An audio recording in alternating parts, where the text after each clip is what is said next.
É mais do que uma entrevista, é menos do que um debate. É uma conversa com contraditório, em que no fim é mesmo a opinião do convidado que interessa. É um debate em que eu perco sempre. O Perguntar Não Ofende é um podcast assinado por mim, Daniel Oliveira, o que não faz chorar. Quase sempre sobre política, às vezes sobre coisas realmente interessantes. Pode subscrever e seguir o Perguntar Não Ofende em Apple Podcasts, Spotify ou qualquer plataforma de podcasts que utilize no seu telemóvel ou computador. Também pode ouvi-lo sempre em expresso.pt/podcasts.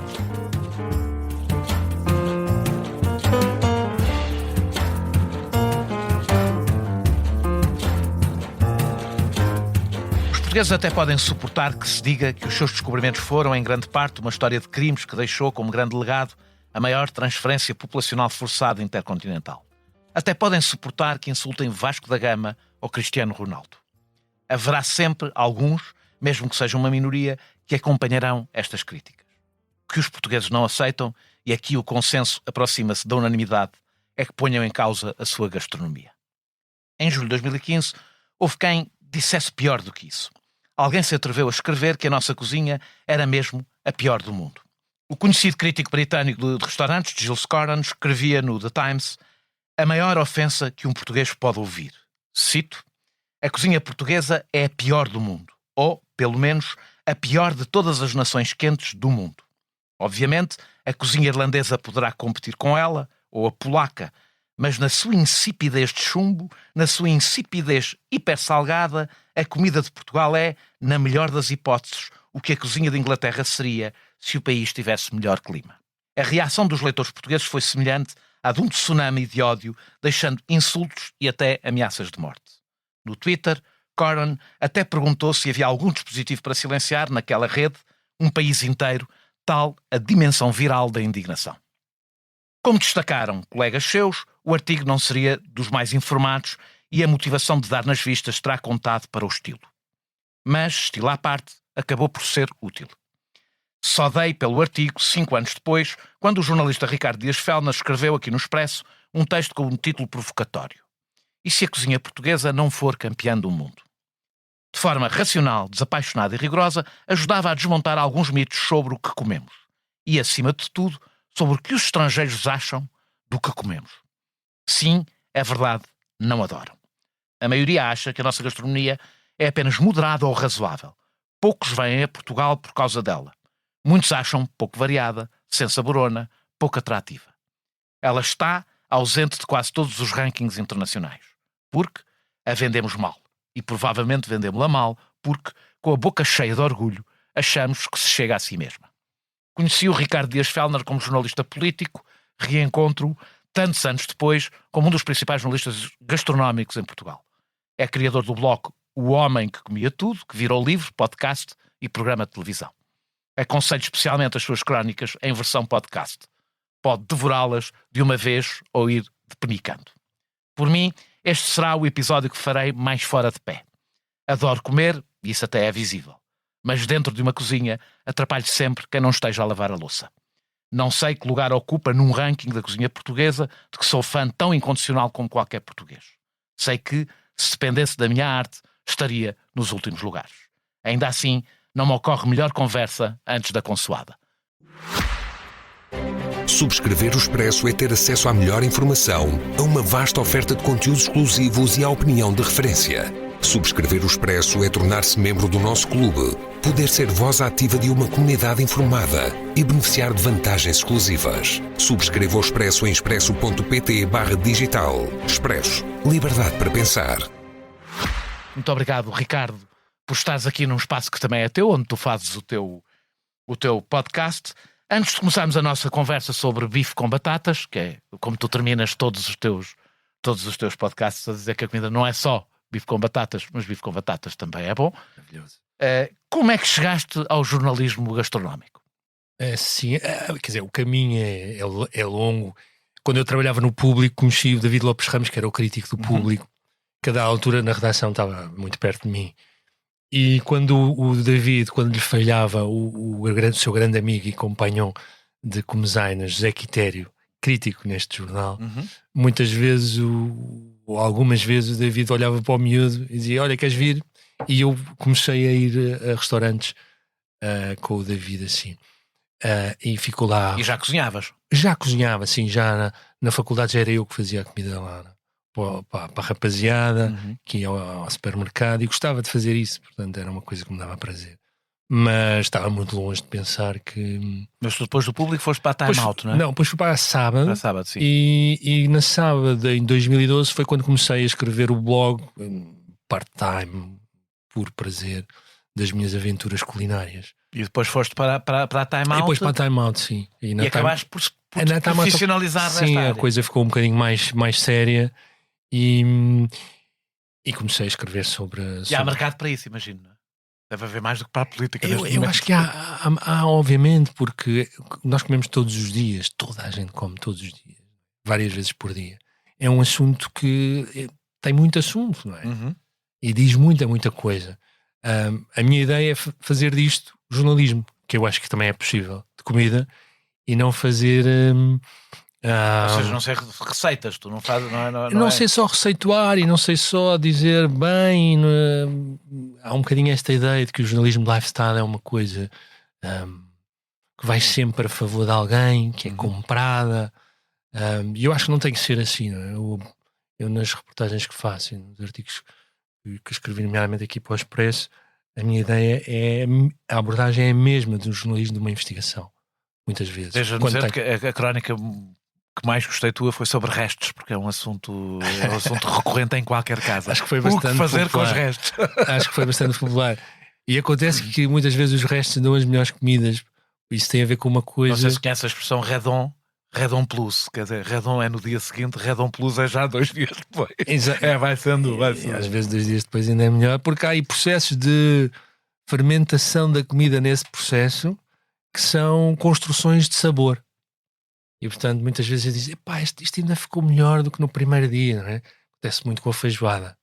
E com a cachupa também. Feijoada, cachupa, tudo o que seja por coisas leguminosas, elas vão fermentando, mesmo que seja lentamente, e vão apurando, e portanto ao terceiro dia são melhores. Portanto, há restos que são melhores, muitos. Há restos que deviam ficar restos logo à partida. Exatamente. Como dizes no artigo, e a nossa conversa vai se concentrar muito nesse artigo de 2021, com as devidas atualizações que seguramente há, é uma parte que eu quero falar contigo sobre isso, sobre o que é que aconteceu entretanto, mas não é agora ainda. Porque este artigo eu acho que nos permite, este teu artigo de 2021, permite-nos fazer uma viagem sobre os nossos mitos sobre a comida, sobre a cozinha, a comida portuguesa, e sobre como é que nós lidamos com esses mitos, que me parece interessante, até por ser contra-intuitivo em relação ao que dizemos sobre o que comemos. Como dizes no artigo, quase todos os povos acham que a sua gastronomia é excelente. Eu imagino que os ingleses não achem isto, e eu vivi na República Checa e os checos também não achavam que a sua comida fosse excelente. Mas os portugueses têm um amor especial. 81% acham que é imbatível. Imagino que acham que é a melhor do mundo ou próximo disso. Só sendo ultrapassados pelos italianos, e estamos muito à frente dos espanhóis. De onde é que vem esta fé dos portugueses em relação ao que comem? Esta fé especial, maior do que a dos outros? Olha, eu acho que vem de várias coisas, mas 2 coisas que são importantes, parece-me. Uma é que nós temos uma história gastronómica e não só cultural, rica, antiga, enraizada. Temos um receituário, eu diria, tradicional, já muito estabilizado há muitos anos, e podemos discutir porque é que isso acontece, podemos eventualmente achar que isso acontece porque somos um país pouco dado a mudanças, a criatividades. Essa é, aliás, uma crítica que os estrangeiros fazem muito à nossa gastronomia, é que é pouco crítica. Nós tivemos um momento, não sei se isto pesará ou não, mas nós tivemos um momento de grande exposição ao exterior, não é? Que trouxemos, aliás, nós vamos falar isso mais à frente, as coisas que nós trouxemos para a cozinha europeia, os produtos que trouxemos, mas não tivemos muito expostos à imigração durante muito tempo, à imigração com I. Sim. Ou seja, se calhar também fomos menos influenciados por outras... nas últimas, não sei, estou a tirar para o ar. Enfim, nós não somos um país rico, nós somos um país que viaja muito, não é? Não somos. E então temos, eu acho que esta é a principal razão. É o fechamento. É o desconhecimento. Não é? Porque quando nós conhecemos as coisas, quando nós vamos lá fora, não é? A minha mãe, por exemplo, minha mãe não gosta de sushi.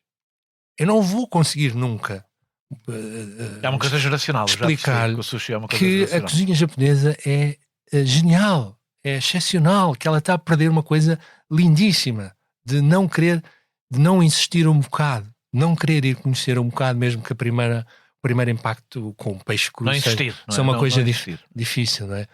E portanto é sobretudo um problema de um país que viaja pouco, que sai pouco daqui, que tem pouco dinheiro para experimentar outras coisas, eventualmente outras coisas mais caras, e que portanto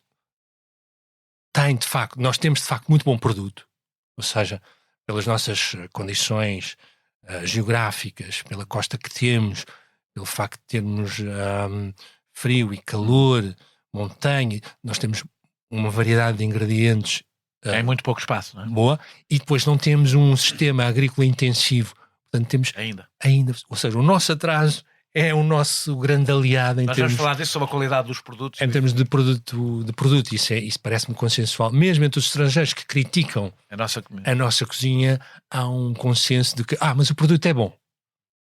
E o que eles não percebem muitas vezes é que por o produto ser tão bom, que nós não precisamos de Nós vamos falar sobre sofisticar. Isso, sobre a falta de sofisticação resultar da qualidade da matéria-prima. Eu sempre achei que o fast food não vingaria em Portugal, devo dizer, antes do fast food aparecer, teorizava mesmo sobre isso. Não, cá em Portugal nunca vai dar porque os portugueses gostam muito do que comem, mas vingou.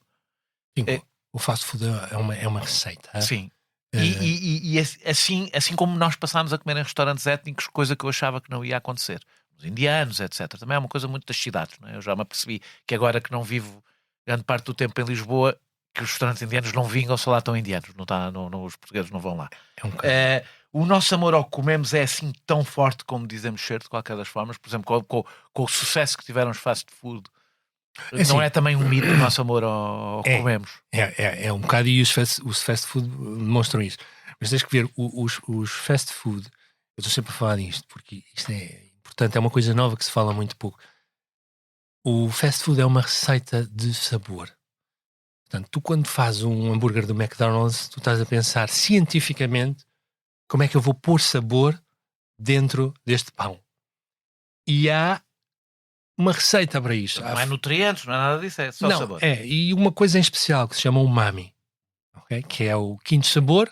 Nós em Portugal ainda não damos nas escolas, mas o resto do mundo está mais do que aceito pela academia, pela ciência que existe. É ácido glutâmico, ou seja, não é uma coisa abstrata, é uma coisa palpável.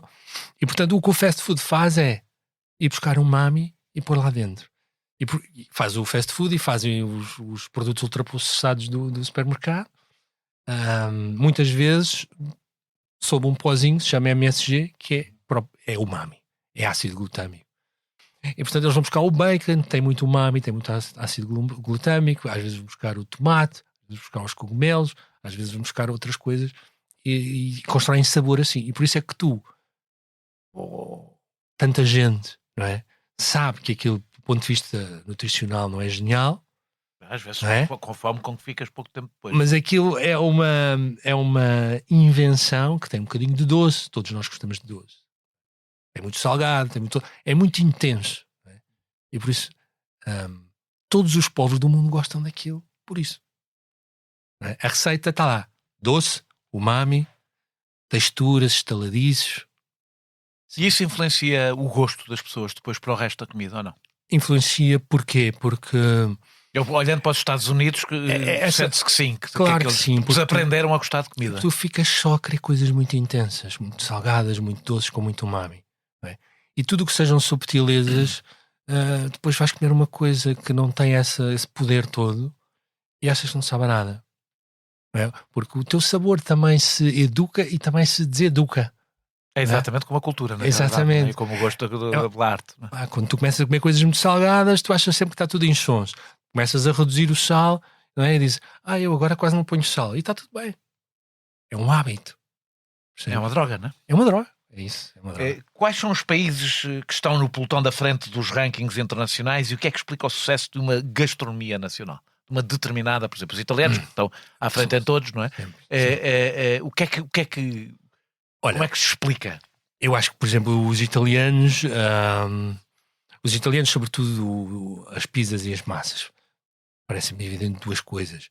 Pizzas e massas são hidratos, conforto, não é? Ou cereais, que estão... Todo o mundo consome cereais de trigo, portanto não é estranho a ninguém no mundo. E depois tem esta tal coisa... Portanto, não serem excêntricos é importante, ou seja, não serem coisas muito estranhas para as pessoas. Exatamente.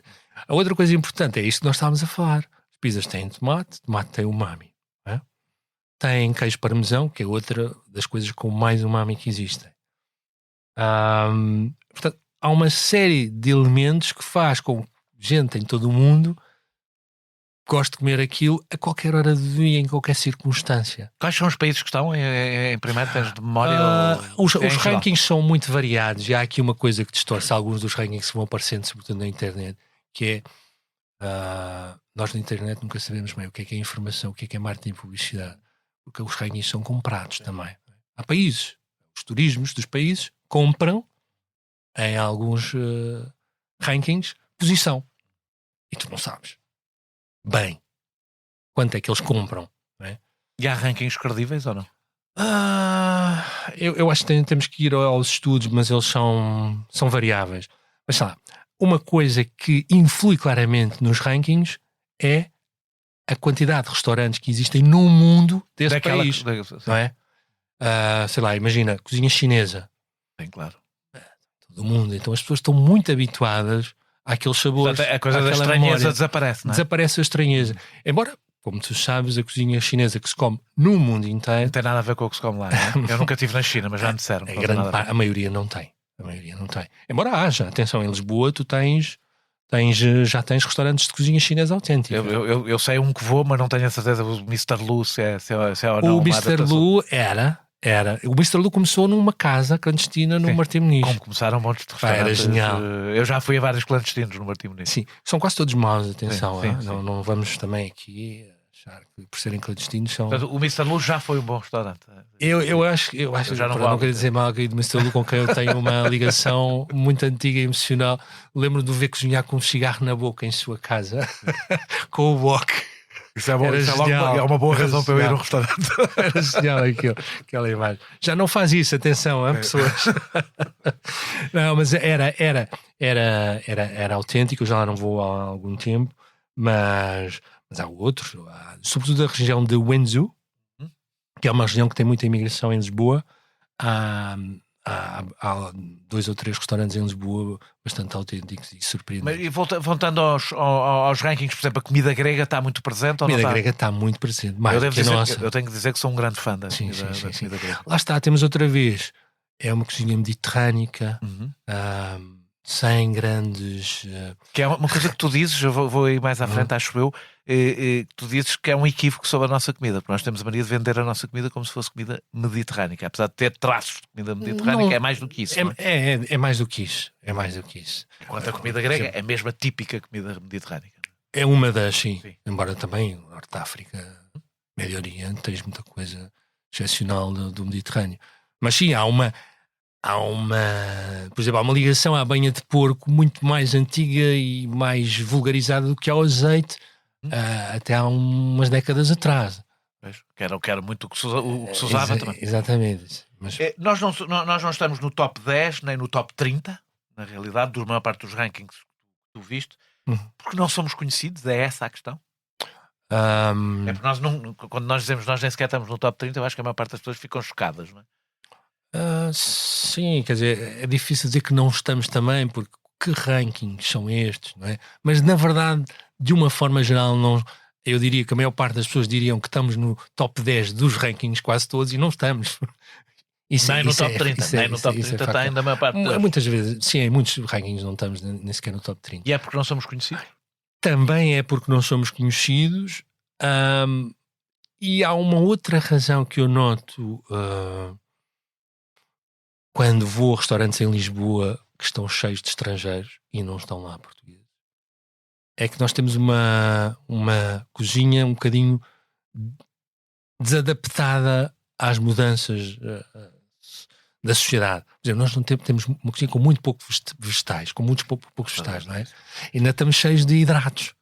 Quer dizer, hidratos, energia, como se ainda andássemos todos a cavar claro. O dia todo. Aliás, bem se nota a seguir um almoço o estado em que grande parte dos portugueses ficam, não é? Sim, é muito normal. Nós irmos a um restaurante de cozinha tradicional portuguesa e e não vir nenhum vegetal. Vem o bife, vem a batata frita, não é? E não vem nada acompanhado de vegetais. Isto, para um europeu fora de Portugal, isto é impensável.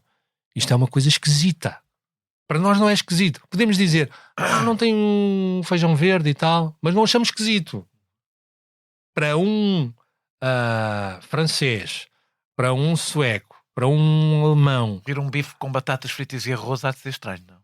Estranhíssimo. Isso ainda mais estranho é... Batatas fritas e arroz, até eu, que até eu não gosto, não sou um grande fã de batatas fritas, devo confessar, mas... como é que não, sobretudo não sou um grande fã das batatas fritas, que em geral, quando são muito boas, sim, mas a maior parte das vezes não são muito boas. Mas é uma das coisas em que as nossas tascas ainda fazem questão de ter a sua batatinha frita cortada. Sim. Mas quando vejo arroz e batatas fritas, há qualquer coisa aqui que não está certo. Digamos que é uma conjugação um pouco estranha. É uma coisa muito típica de países pobres excederem-se nos hidratos. Porque é o que dá energia, não é? Nós vemos isso em África. Os pratos são arroz, depois um bocadinho de frango lá pelo meio. E nós só somos um bocadinho mais evoluídos do que isto. No artigo que escreveste para o Expresso em 2021 e 2021 usaste documentários de estrangeiros no The Portuguese News sobre... O Portuguese News é para dirigido a estrangeiros que vivem em Portugal, né? Sobre o tal artigo do The Times feito por estrangeiros. Portanto, estes comentários eram feitos por estrangeiros que aqui vivem.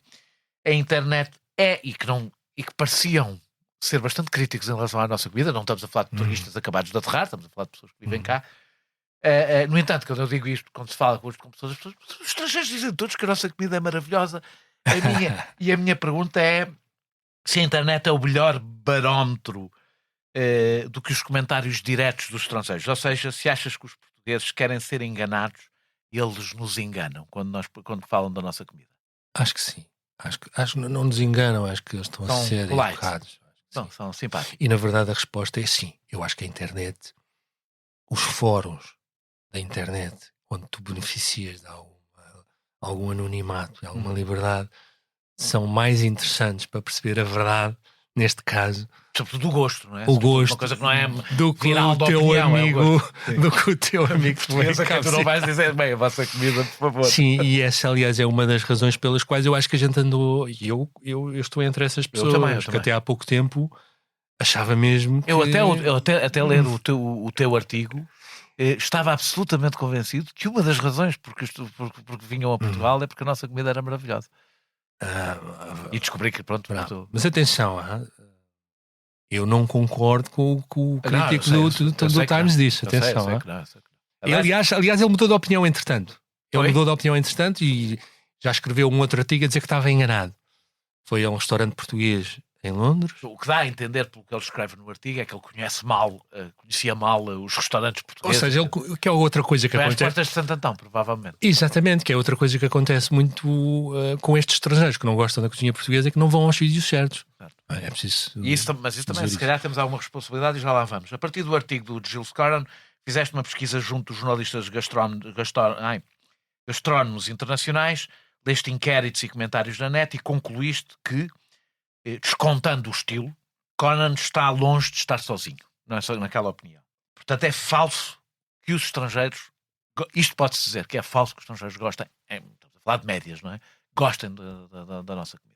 Não é falso que eles gostem da nossa comida.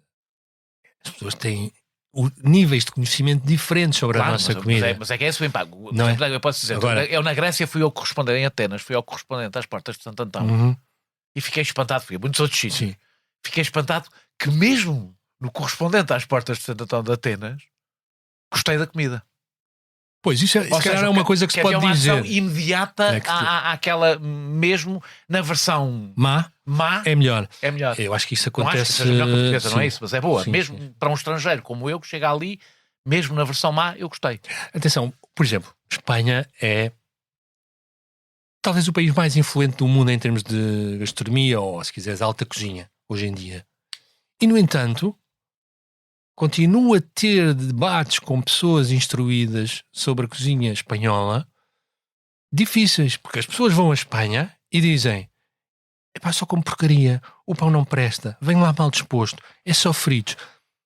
Devo dizer-te que uma das coisas que me espantou quando vi os rankings do que tu falas era o sucesso eu tirando a comida basca, a galega, aí sinto uma proximidade em relação a Portugal, mas tirando a comida basca, não tive muito boas experiências em Espanha. Percebi que provavelmente sou como o Jules Cohen em relação à Espanha. Fui aos sítios errados. Exatamente, porque tu tiveste a experiência que muitos estrangeiros têm quando vêm a Lisboa, não é? Vão aos mais maus restaurantes tradicionais. Coisas que já várias pessoas que vivem em Espanha me explicaram que, pelo contrário, se come muito bem. Muito bem, maravilhosamente. É dos países onde eu gosto mais de comer. Agora, tens que conhecer, tens que te informar, não é? Não vais levar o barrete do turista. Quando eu falei da adesão, por exemplo, na comida grega, que mesmo o barreto do turista funciona, quer dizer que há gastronomias que são mais fáceis. Há gastronomias que são mais fáceis, diria que sim. Curiosamente, por exemplo, há gastronomias asiáticas, tailandesa, vietnamita, que não sendo muito presentes, as pessoas imediatamente gostam. Verdade. Não é? Sim. A tailandesa, por exemplo, isso é evidente. Mas lá está. Logo. Vamos outra vez àquilo que estávamos a falar do fast food. A cozinha tailandesa ou a cozinha vietnamita têm normalmente sempre doce, mesmo a cozinha salgada. Os pratos salgados, eles metem sempre um bocadinho de doce, de açúcar, outro doce. E depois tem o umami também. O molho de peixe está em praticamente todo o receituário desses países. E o molho de peixe o que é? Umami. É umami, ácido glutâmico. Portanto, é interessante ver como... Coisa que a nossa comida não tem. A nossa comida tem, mas eventualmente não numa forma tão direta. Sim, o tomate maduro. Maduro, sim. O tomate verde não tem umami. Isto tem a ver com a pergunta anterior. Só 1,2% dos turistas no inquérito que tu referes estamos a falar de 2021, nós já vamos para o que mudou entretanto, tinham como motivação gastronómica a escolha de Portugal. 60% que visitavam diziam que a oferta era apenas moderada ou razoável, como eu disse na introdução. Portanto, a comida não é, ao contrário do que pensamos, um atrativo turístico. Já é? Estamos a fazer alguma coisa para ser? Não. É possível que seja? Estamos a fazer para ser, e acho que está a melhorar. Acho que a nossa oferta vai melhorando em todos os capítulos. Mas eu devo dizer-te, eu estou a tirar um doutoramento sobre isto, para perceber isto que nós estamos aqui a discutir, não é? São as minhas sensações agora, mas isto é muito complexo, não é? Tentar perceber qual é a imagem que os estrangeiros têm da nossa cozinha, não é? Não é fácil, não é? Agora, tudo o que nós estamos aqui a falar... Estás a dizer há um doutoramento? Não, estou mesmo. Estás mesmo. Estou mesmo, é mesmo verdade. É mesmo verdade. Podia ser uma força de expressão. Acho que tinha esquecido de te dizer não isso. Não sabia. Mas portanto, para também percebermos que isto são sensações que eu tenho. Portanto, tu estás na fase mais complicada para te fazer uma entrevista, que é quando estás com a dúvida instalada, não é? Exatamente. Mas... se me perguntas se é muito importante a forma como a promoção da gastronomia portuguesa é feita lá fora para essa imagem, é muito importante. E tu tens vários exemplos de como uma estratégia política institucional mudou completamente a maneira como o mundo olha para uma gastronomia. Por exemplo?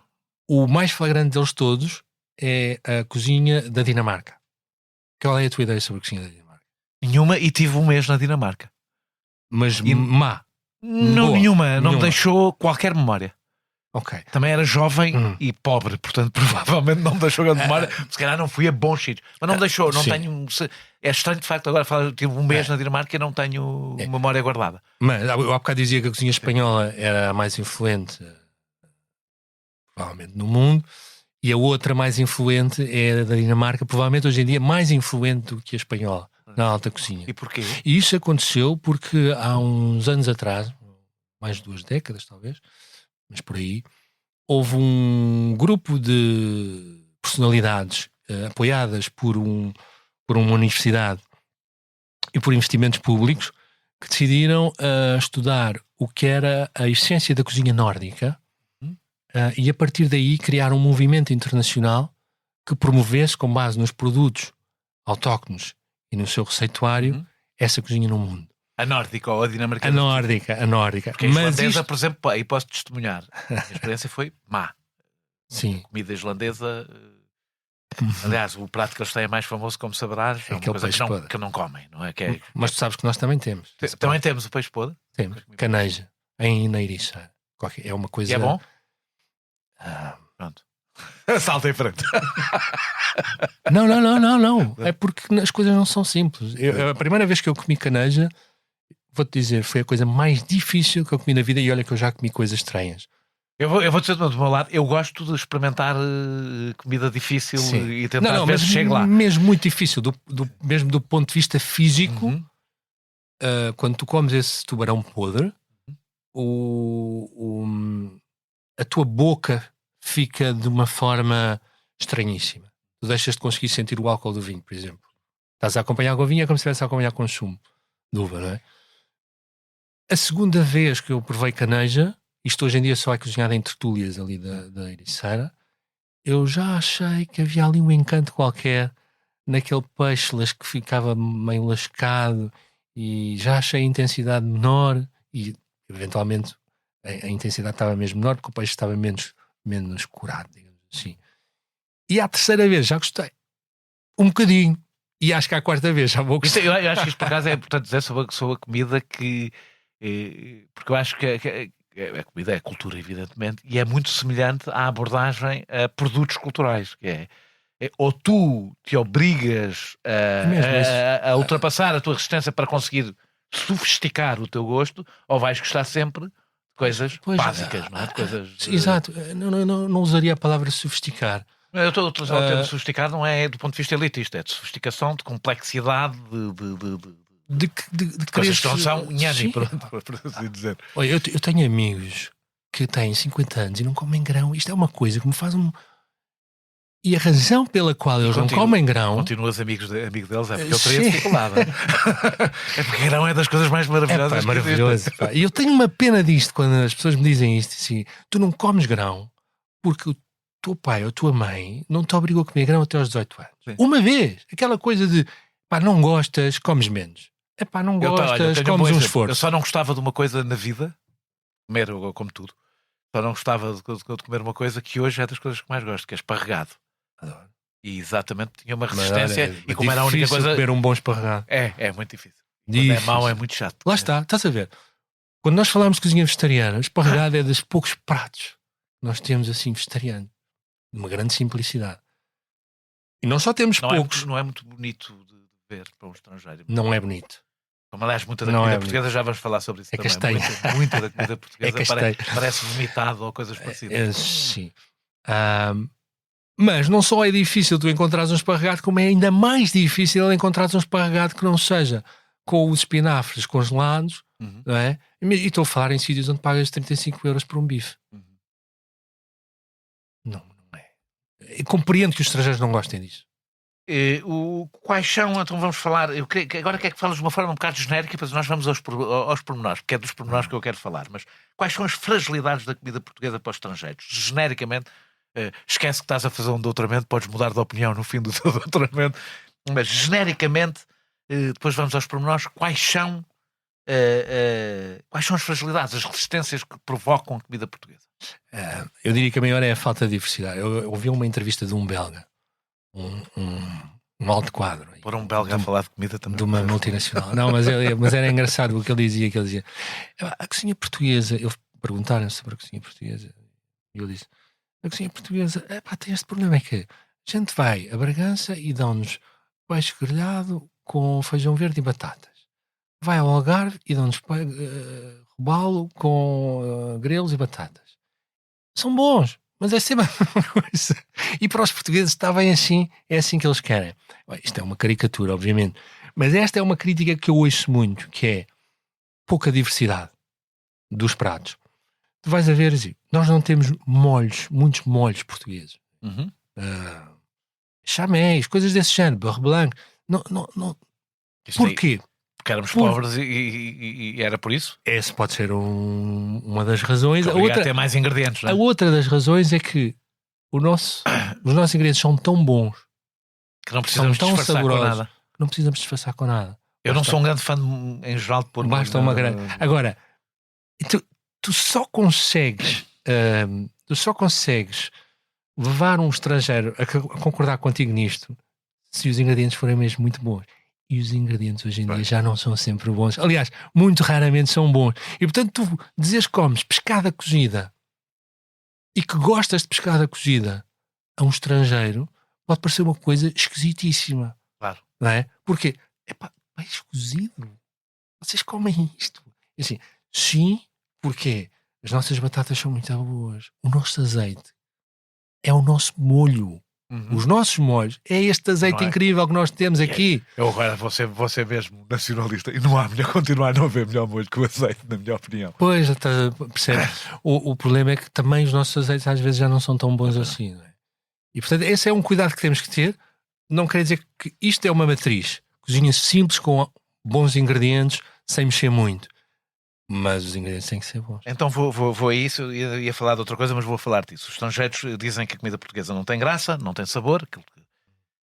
Na realidade, a nossa gastronomia é de facto pouco sofisticada, como é normal. Sofisticada no sentido como é normal num país pobre que tem, ou que foi pobre durante muito tempo.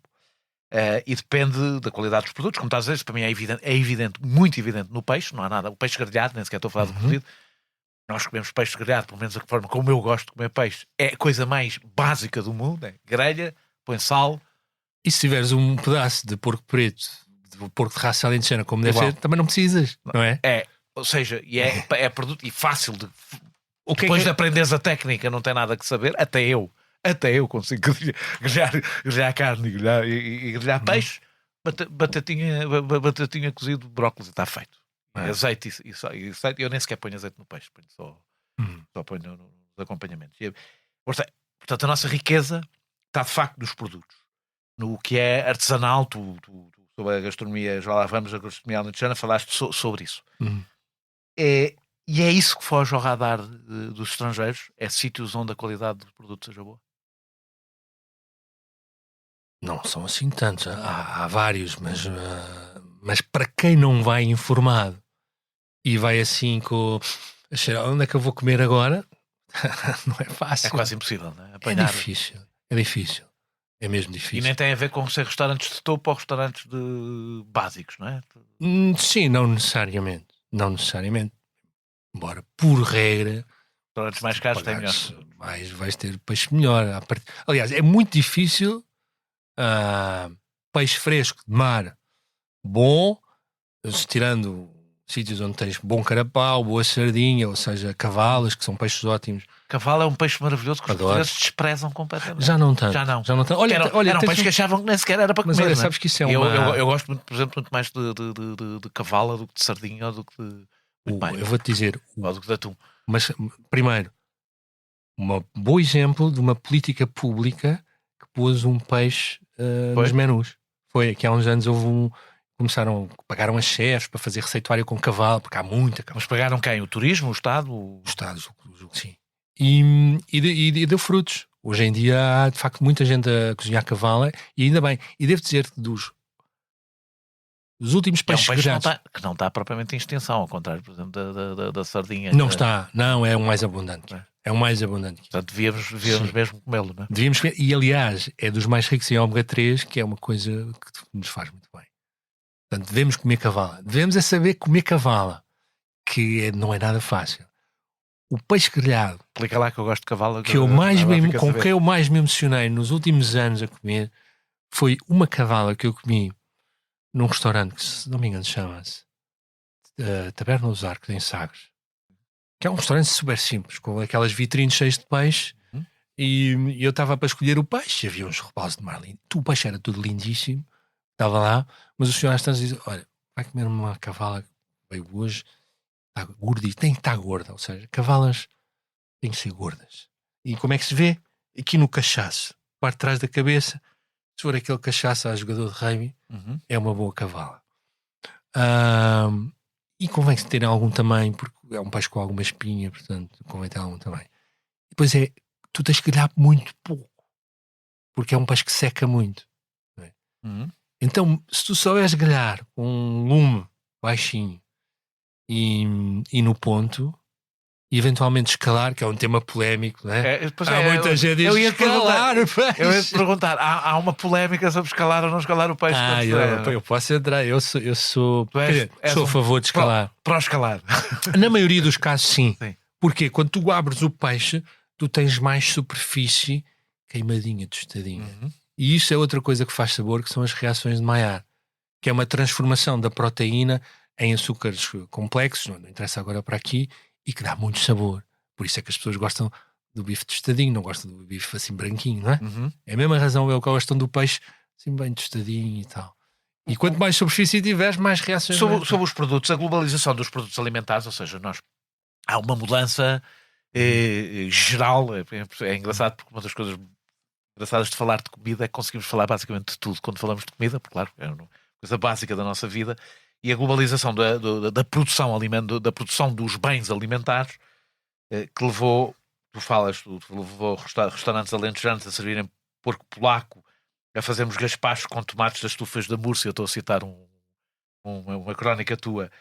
Destrói a comida que depende dos produtos, ou seja, é isso nós somos vítimas, a qualidade do que produzimos, mais do que outros países que dependem menos dos produtos, é vítima desta globalização da produção alimentar. Eu acho que sim, mas também podemos olhar para de outra forma. Que olha também para o copo meio cheio e para o copo meio vazio. Sim. O problema às vezes é que eu viajo por esse país, falo com agricultores e muitos produtores de tudo, e às vezes vejo produto incrível que não consegue sair dos 10 km à volta de onde aquele agricultor está, porque ele não tem os instrumentos necessários para pôr aquele tomate incrível num Michelin no Algarve ou em Lisboa. Sim, eu também vejo num sítio. E portanto o que é que ele tem que fazer? Ele tem que vender aquele produto que é de uma qualidade extraordinária, ali, que demora mais a crescer porque não leva carregamentos não é de agricultura de precisão, carregamentos fertilizantes, não sei o quê. Ele tem que vender ali a um preço baixo. E como tem que vender a um preço baixo, mais cedo ou mais tarde, ele ou o filho dele vai desistir daquela atividade. Eu vejo, por exemplo, nas azeitonas ali ao pé de mim, vejo o olival intensivo a ocupar todo o espaço, exatamente, porque é o olival tradicional que está a ser arrancado. Não aguenta, não é? Não aguenta exatamente porque... Não aguenta porque produz menos, produz menos. E então quem produz mais quer produzir ainda mais. E tem tendência a comprar o terreno onde se produz menos e pôr lá o que se produz mais. Posso dizer-te por quanto é que pagam por hectare na minha zona. Pagam 1.400 euros por hectare de aluguer por ano para o olival intensivo. Isto significa... Super intensivo. E super intensivo. Na minha zona o super intensivo é supostamente proibido. O PDM não permite, mas é supostamente. Este é um assunto que me move muito, portanto eu não vou desenvolver. Eu acho que tem que haver algum controle. Tem que haver algum controle estatal sobre isso. Não há nada, 1.400 euros por ano por hectare. Não há nenhuma produção agrícola que permita este rendimento. Portanto, alugando sem risco, tem-se mais do que se produzir alguma coisa. Sim. E a minha questão é se não estamos a matar a diversidade. E a matar o que podemos oferecer em termos de qualidade do que fazemos. Aí nós estamos a oferecer, e nós vimos isto acontecer com as castas dos vinhos. Há uns anos pagou-se para se tirar vinhas velhas de castas autóctones porque havia meia dúzia delas que iam ser o futuro. E agora estamos a assistir ao contrário, não é? Os produtores perceberam que o mercado valorizava aquilo que era raro, diferente.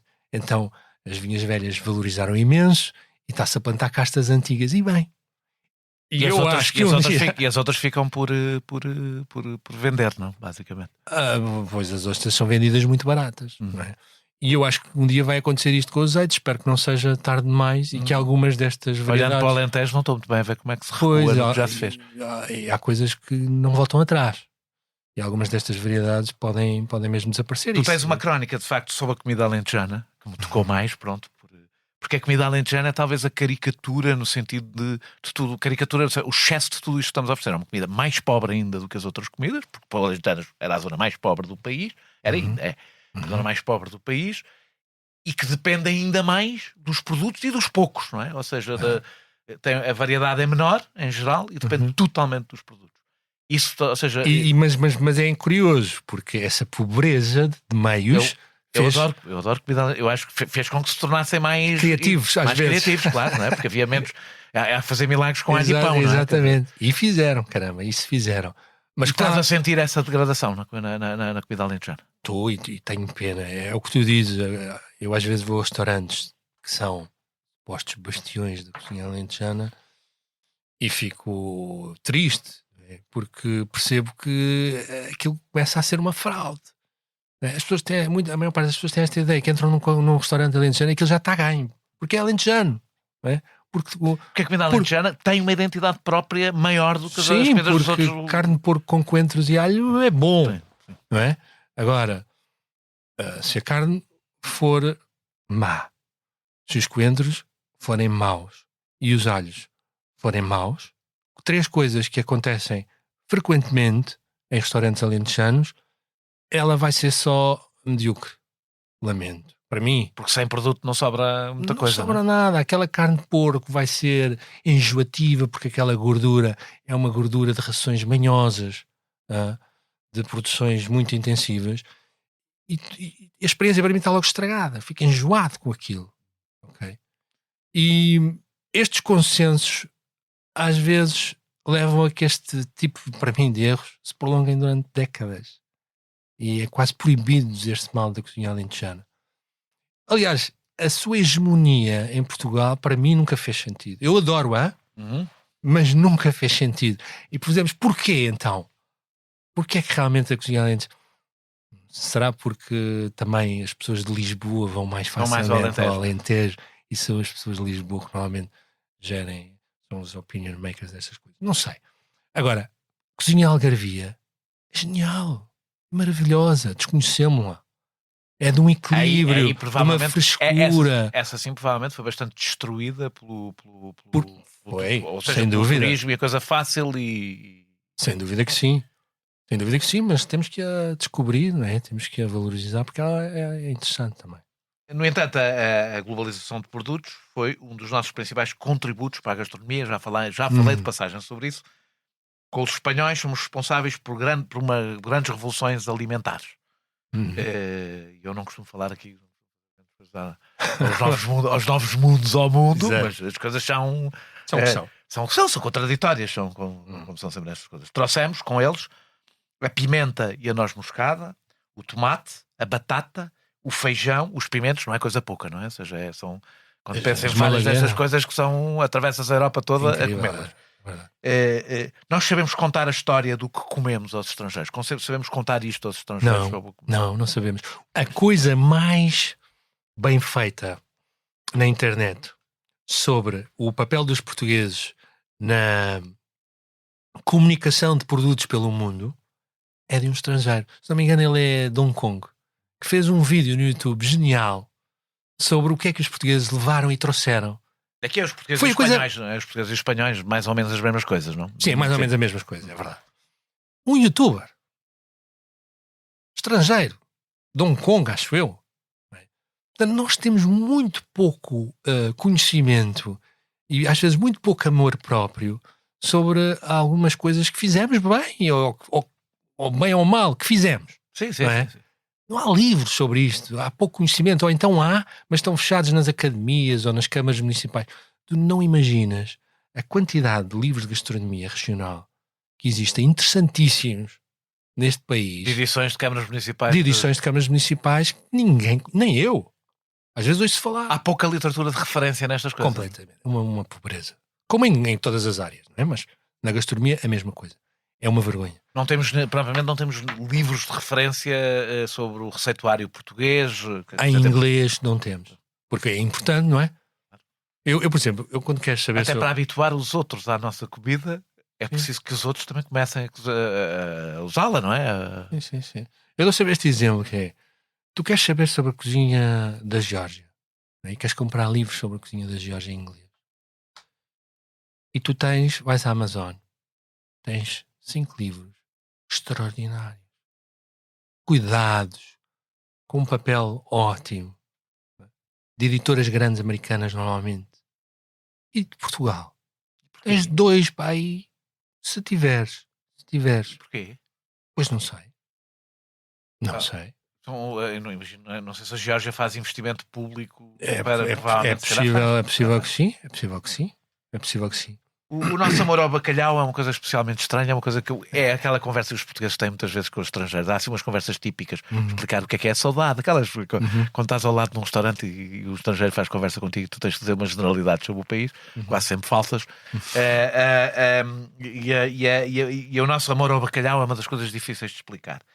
Temos peixe maravilhoso, o peixe na costa portuguesa é maravilhoso, e fomos buscar o nosso peixe preferido a quilómetros de distância. Isso tem a ver com a nossa história, tem a ver com várias coisas, mas gostava de falar-se um bocadinho sobre isto. Porque raio é que o bacalhau se tornou no nosso peixe preferido? Um peixe que nós não temos. Não sou um historiador da gastronomia, mas do bacalhau. Sim, senhora. E bom que ele é. Mas tem a ver sobretudo tem a ver com isto. Nós fomos ao Mar do Norte e encontramos um banco de bacalhaus gigante e percebemos que ninguém estava lá a pescar. Isto é simplificar muito a questão.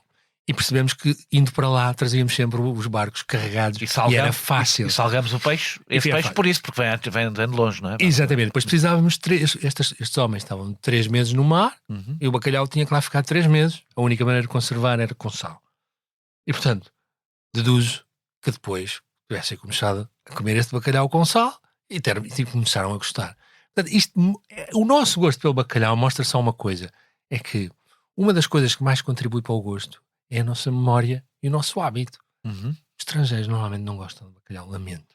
O nosso bacalhau, eles não gostam. Isto é uma coisa que nos custa entender. É o meu prato favorito, é bacalhau. O meu prato favorito é bacalhau cozido. Não, é o bacalhau cozido. É a coisa mais simples que há. E quando me dizem, e quando vem cá um estrangeiro, eu quero lhe dar bacalhau. Epá, tu tens que comer bacalhau. E às vezes eles comem bacalhau e dizem, epá, é um bocadinho difícil. Porque é salgado, é? Difícil. Nós não percebemos que é difícil. E porquê é que nós não percebemos que é difícil? Porque estamos habituados desde pequeninos, não é? E porquê é que sobreviveu? É porque isso é que é a parte que eu acho estranha. Eu geralmente conto a história até o início que tu contaste, é o que eu conto aos estrangeiros. E depois explicar porque é que sobreviveu. Porque é que, do ponto de vista económico, faz pouco sentido, não é? Que um país inteiro tenha como peixe preferido um peixe que não... Quando tem tantas alternativas, não é? Porquê é que sobreviveu? Bem, eu julgo que o Salazar deu um grande impulso a essa indústria, patrocinou-a mesmo, não é? E achava-se que se faltasse bacalhau ia ser um problema neste país, não é? Eram empresas públicas com financiamento público até à democracia. E depois isso ficou. Esse excesso de bacalhau que se comeu até essa altura ficou-nos no hábito, ficou-nos no gosto, ficou-nos nas tradições e ficou-nos no tecido empresarial. Essas empresas continuam todas a existir, embora a gente já não faça salga, nomeadamente ali na zona de Aveiro, Viana do Castelo, Figueira da Foz, já não se faz. A salga a céu aberto, não é? Mas as indústrias estão lá. Portanto, há um cluster económico à volta do bacalhau que continua a ser muito relevante. E continuamos a negociar as nossas cotas de pesca no Mar do Norte. E bem que nós somos o maior importador da Noruega, do bacalhau da Noruega, não somos, acho eu. Ali há acho que assim, de largo, somos os que mais consomem. Fresco não seremos. Sim. Bacalhau fresco não seremos. Isso não seremos. Não.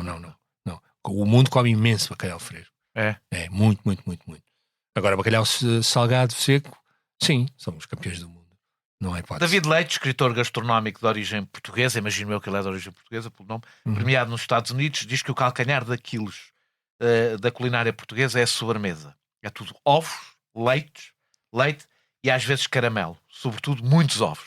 A doçaria portuguesa é mais do que isso e somos nós que a vendemos mal? Podes dizer que não é mais do que isto. Não. Eu conheço até portugueses que não gostam especialmente da doçaria portuguesa. Ele tem alguma razão. Ou seja, lá está, ele está a ser excessivo e enfim, é sempre difícil fazer este tipo de generalizações, mas é verdade, lá está outra vez por razões históricas, que a nossa cozinha, a nossa doçaria assenta muito em açúcar e ovo. É muito açúcar. É muito açúcar, não é? É muito doce. Nós tínhamos muito açúcar do Brasil, usámos, ficou também. Até eu sinto um bocado isso, que às vezes é possível. Por exemplo, eu não estou a ver como é que se convence um estrangeiro a comer os nossos doces de ovos, por exemplo. Porque é uma bomba difícil de... Claro. Talvez os árabes que adoram açúcar, portanto. Mas mesmo assim, mesmo assim não sei. Os árabes comem tanto açúcar. É verdade. Aquele chá que eles... parece uma sobremesa. Caramba. É os nossos pratos são pesados, acho que todos conseguimos aceitar isso. Aliás, já falámos sobre isso. Talvez até com algum orgulho, acho que os portugueses assim, almoçar é uma coisa pesadona, pelo menos até à minha geração é uma coisa ali quase sinal de virilidade. Mas o aspecto e a textura também não ajudam. De facto, não deve ser fácil convencer um estrangeiro a comer uma açorda, que parece vomitado. O arroz de cabidela, que eu adoro, também não deve ser fácil de vender. A comida é muito gordurosa, muitas vezes. Mesmo cozida à portuguesa, que nos parece evidente, não é para os estrangeiros. Estamos tão habituados ao que comemos que não conseguimos perceber esta estranheza que não tem agora, não sequer estou a falar do sabor. Estou a falar do aspecto não conseguimos perceber, e da textura. Não temos distância para perceber isso. Como é que um estrangeiro olha, não estou a dizer sem tocar de comer, como é que um estrangeiro olha para a comida portuguesa? Como é que a vê quando olha para ela? Pois, deste um bom exemplo da açorda. Por exemplo, com a comida grega. A comida grega é colorida, aquilo tem um aspecto que dá vontade de... A nossa não. A nossa não. Do ponto de vista gráfico. Muitas vezes não é tão nem é tão colorida e muitas vezes também não é tão trabalhada. Nós não somos particularmente estetas na forma como empratamos. Não empratamos bem. Sim. Embora eu acho... eu gosto disso. Eu acho poético... Eu acho poético uma tachada de feijoada. Acho muito bonito. Não é? Até à sorda. Eu acho. Até à sorda, se for bem empratada, é bonito. Agora pensa nisto. Tu chegas, és estrangeiro, és um turista, chegas aqui a Lisboa a uma quarta-feira e vais a um almoço de cozido numa tasca banal, da Baixa. E ele traz-te para a mesa aquela travessa cheia de carnes misturadas, sem nenhum cuidado de encenação. Nós não olhamos, nem pensamos, mas eu acho que quiseste, eu percebo, eu acho que tens toda a razão, mas eu acho alguma... era bonito se fosse uma certa irredutibilidade, ou seja, nós não cedemos nisto, mas não é irredutibilidade. Não, mas repara, muitas vezes isto é só o sítio que é mau. Porque se tu fores comer um cozido atrás dos montes nesta altura, que são altura para ir, por favor, vão comer um cozido atrás dos montes agora no inverno. É daquelas coisas que todos devemos fazer uma vez na vida, ou mais.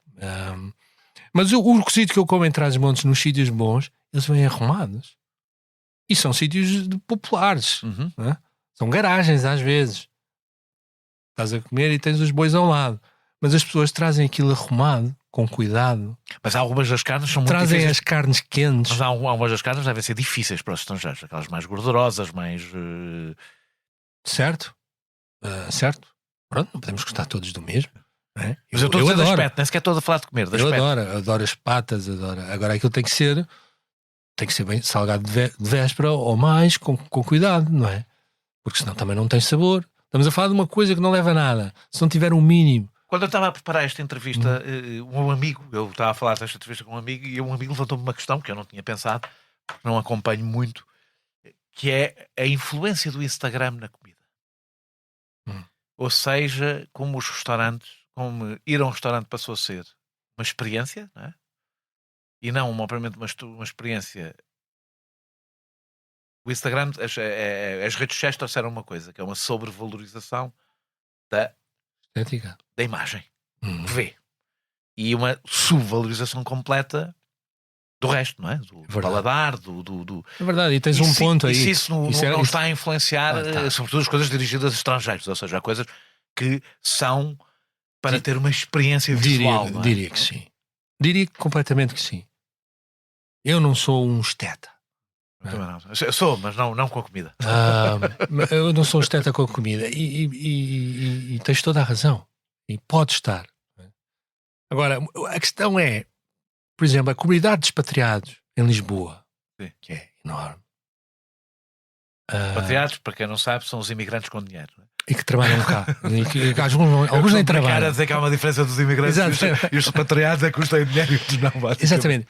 O que acontece é que eles funcionam numa bolha nas redes sociais, no Instagram, que não toca naquilo que é português.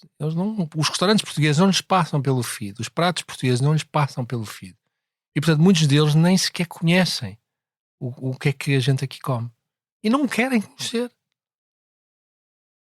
Porque as redes sociais criam este algoritmo, não é?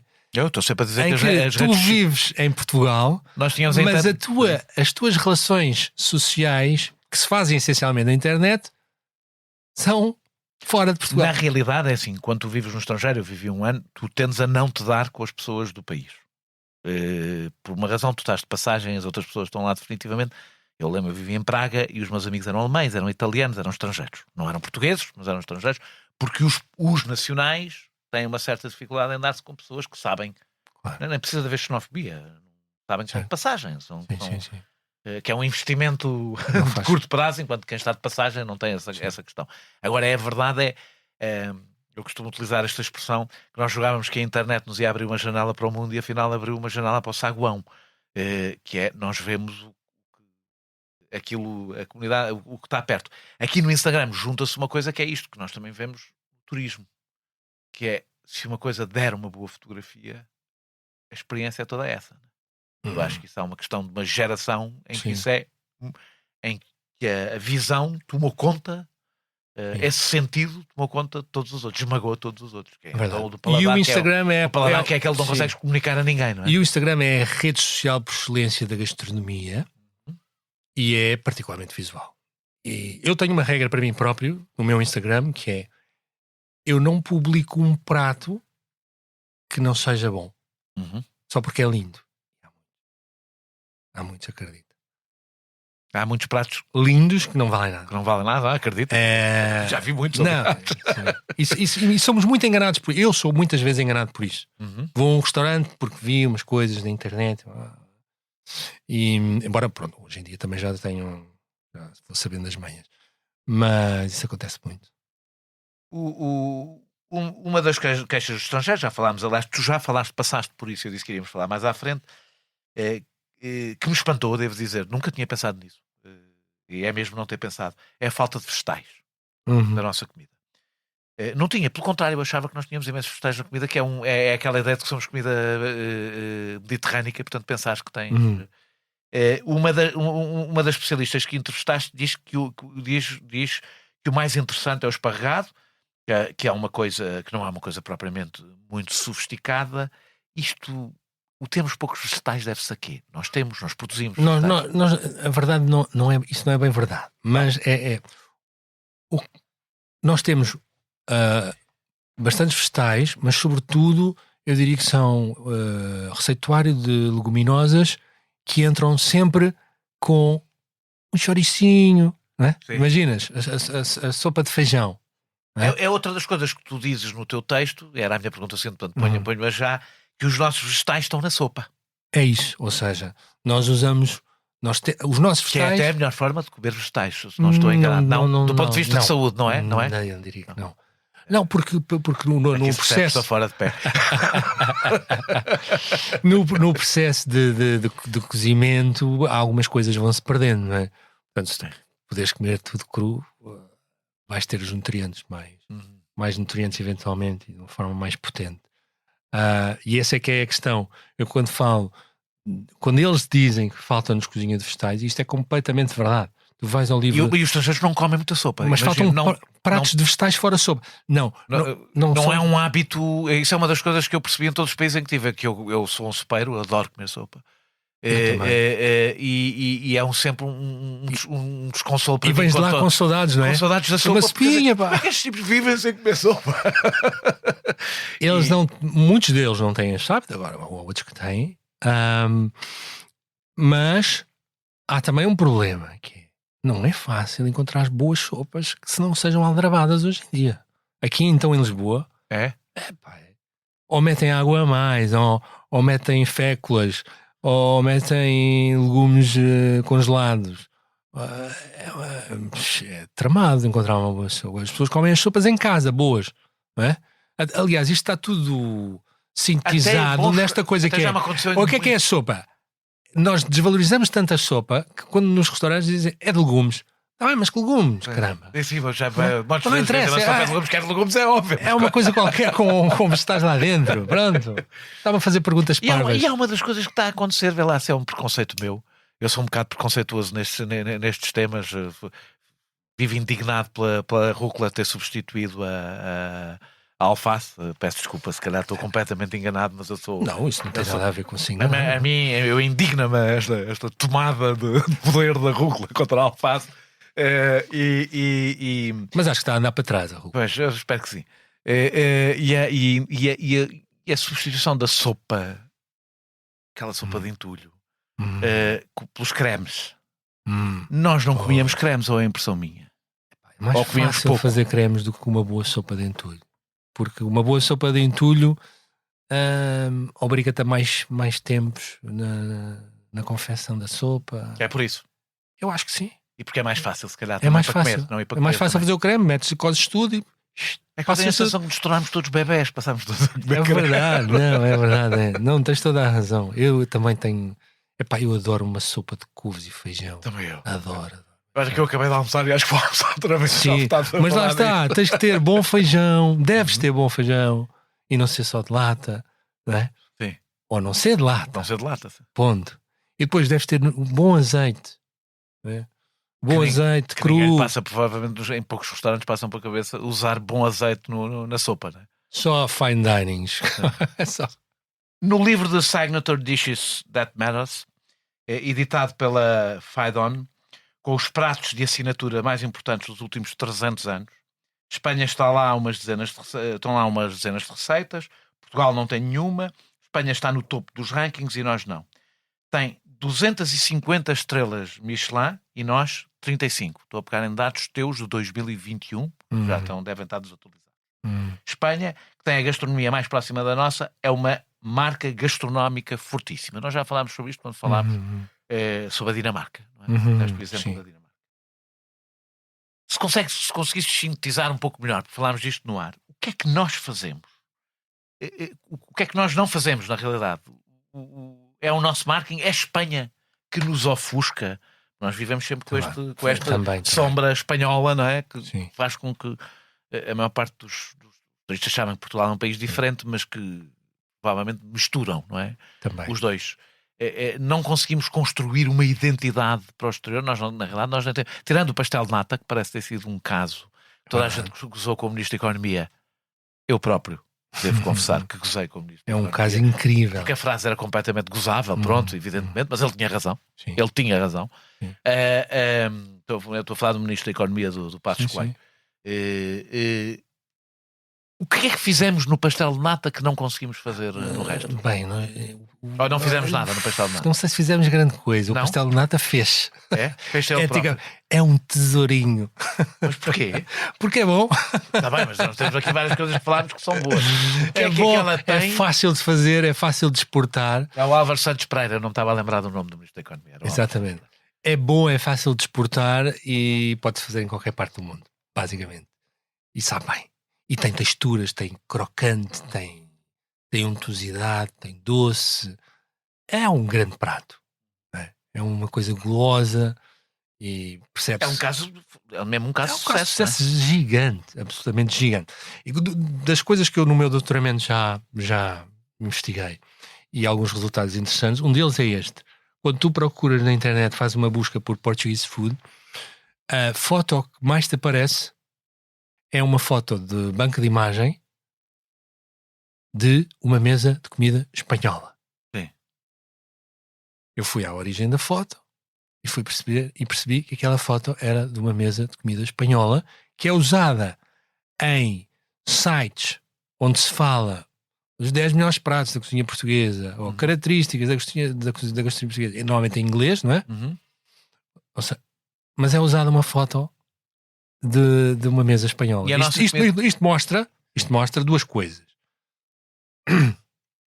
Uma pode mostrar que há mais suporte comunicacional, marketing espanhol nestas coisas, mais bem feito, né? Porque aquele blog foi comprar uma foto, podia ter sido de comida portuguesa, mas achou que aquela estava melhor, não é? E a outra coisa que mostra é que as pessoas acham que isto é tudo mais ou menos o mesmo.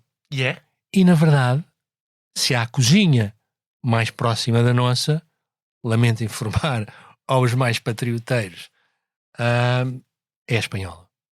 Por razões óbvias. Sim, claro. Os povos que passaram num sítio e no outro foram basicamente os mesmos. Nomeadamente uma coisa que nós conhecemos muito mal, que é a influência árabe, que foi durante vários séculos neste território. Nós conhecemos mal porque reconstruímos a nossa história de tal maneira.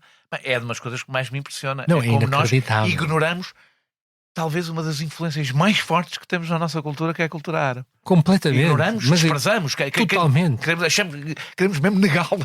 Totalmente. Quer dizer, sabemos aquela coisa dual, não é? Dual e mais meia dúzia de clichês, mas há uns tempos eu fui tentar perceber quem eram os especialistas em gastronomia, a história da gastronomia árabe em Portugal. Não havia nada. Havia umas coisinhas muito superficiais. E ela é evidente, para quem conhece, eu conheço bastante bem a comida árabe, acho mas eu. É evidentíssima. As Açordas. Aliás, nós não fazemos uma das coisas ideia. Que acontece é quando tu vais, Síria, Marrocos, seja o que for, em países árabes têm culinárias diferentes, mas têm pratos comuns. Um português sente-se completamente em casa, porque não estranha praticamente nada do que coma. E, por exemplo, na Andaluzia, isso está muito mais estudado. Também durou até muito mais tarde. E durou até mais tarde. Mas há muito mais consciência disso. Há muito mais estudos, há muito mais investigação sobre estas coisas do que nós temos. E, no entanto, a nossa cozinha alentejana, por exemplo, tu passas para lá, para a Extremadura e depois para a Andaluzia.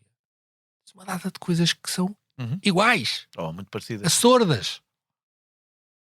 Os borregos. O hortelã. O gaspacho que é diferente. O gaspacho. É diferente, mas mas a base é a mesma. Desconhecemos completamente. E não devíamos, porque... Essa é a parte da nossa comida que é mediterrânica, certo? Porque tu levantaste essa questão. Árabe, certamente que sim.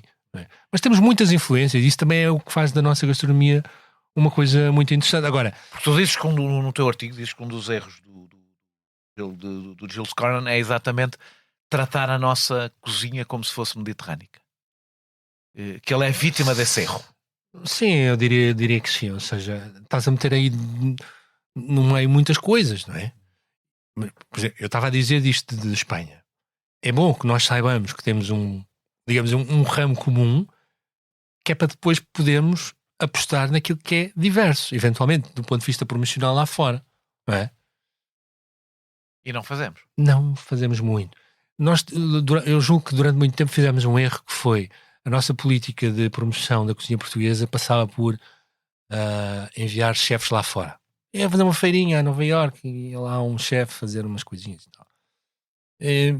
E de há uns anos para cá percebeu-se que não era assim que nós íamos mostrar a nossa cozinha ao mundo. Era trazendo os jornalistas do New York Times cá, não é? Passar cá uma semana em sítios bons, aí é que se percebe. No sítio é que se percebe. Claro. As comidas boas, indicadas por nós. Não é só com o chefe. Os chefes podem ser importantes. Por exemplo, em Espanha foram muito importantes porque eles lideraram uma cozinha de vanguarda, mas nós não temos que ser iguais aos espanhóis, não temos que ter tido o mesmo plano, programa público de promoção. Não é assim que vamos lá, porque eles tiveram um Ferran Adrià, um El Bulli, o restaurante mais importante do mundo durante 20 anos, eventualmente. Não é? Nós não temos, e portanto não temos que copiar. E nós às vezes copiamos e depois damos-nos mal. E aí depois há umas adaptações, como por exemplo, não sei se já viste, pastel de bacalhau com queijo, é este o caminho? É fazer... Eu não sei se conhece isto que eu estou Conheço a falar. perfeitamente, já provei. Nunca provei. Definitivamente parece-me um conservador. Olha que sabes que há Achas que esse é o receituário de pastel de bacalhau com queijo antigo. Era uma coisa... Não é uma coisa inventada. Não é uma coisa reinventada. Mas eu não fico... Mas a mim parece indignado com isso. Mas eu não acho. O que eu percebi onde apareceu não tem a ver com a inovação. O que eu percebi onde apareceu é uma coisa a pensar nos turistas, ou não? Toda a loja, a maneira como Sim. a cadeia está concebida, claramente, sim. Coisa... Porquê? Porque é uma coisa mais fácil para um turista aquilo com queijos do que o pastel de bacalhau Eu acho normal. que houve alguém que achou que queijo derretido é uma coisa com sucesso, que se gosta facilmente, não é? Num pastel frito pode ser que disfarce mais o sabor do bacalhau mais intenso, que é mais difícil para um estrangeiro. E isso não te repugna? Não me repugna rigorosamente nada. As pessoas gostam do que gostam. O que me repugna às vezes é chamarem coisas, darem nomes a coisas que não são. Não é? Pós-modernices, mas não tem nada contra as pós-modernices. Não lhe chamem, é um nome de um prato tradicional que é outra coisa. Pronto, é só isso. No teu artigo de 2021 dizes que a oferta gastronómica tinha dado um salto enorme desde o artigo de Gilles Cornan, que era de 2015, esse artigo. Portanto, havia um espaço de 6 anos entre os dois artigos. Essa evolução continuou, ou seja, olhando agora, desde 2021, quando tu escreveste o artigo a que eu me tenho referido, até agora, final de 2024, tu olhas para o teu artigo, relês o teu artigo e reparas que há coisas que, entretanto, mudaram para pior ou para melhor? Não tenho certeza. Mas há um fenómeno interessante que é uma nova geração de miúdos que estão, digamos assim, vou caricaturar, a agarrar nas receitas das avós e a transformá-las numa coisa... A atualizá-las. Atualizá-las, boa. Eu ia dizer muito mais moderna. E com muito sucesso. E estes restaurantes, o caso mais emblemático é de um restaurante em Lisboa que se chama o Velho Rico, estão com listas de espera gigantes. Tu não consegues ir lá comer. O que também contradiz um bocadinho aquela ideia que eu estava a dizer, que os estrangeiros não querem ir experimentar a cozinha portuguesa. Embora lá está, isto seja uma cozinha portuguesa com um twist ou dois, uma nova forma de a cozinhar, e sejam 3 ou 4 sítios, não é? E nas outras duas coisas que nós falámos aqui de muitas, mas quer no tipo de promoção que fazemos da nossa gastronomia, quer na qualidade dos produtos, está tudo igual. Não tenho elementos suficientes para responder com certeza, mas eu diria que não houve um abanão. Isso certamente não houve. Nem... Nós temos uma formação... O sucesso do nosso até pode ter piorado isso, não é? Porque, mais uma vez, sentamos se está a correr bem, não há razão nenhuma. Está a correr bem e tem que servir, e não se pensa muito como, nem se pensa muito no daqui a 10 anos. É o costume, não é? Na verdade. A nossa formação acho que se mantém igual. Eu não digo que é má, mas... As nossas escolas de hotelaria estão a preparar algum caminho ou não? É que eu tenho a sensação, falando com algumas pessoas da área das escolas de hotelaria, que estão, mas depois os miúdos os melhores, bons, vão-se embora para outros sítios. Não tenho conhecimento suficiente para falar sobre isso. O que eu sei é que nós não temos uma escola de hotelaria ao nível ou com a popularidade que existe nos nossos países concorrentes. Espanha tem 3 ou 4 grandes escolas internacionais de hotelaria, ou seja, as pessoas vão para lá estudar de outros países. Itália tem mais ainda, França mais ainda, e nós nisto não temos. Não temos nenhuma escola de hotelaria de referência?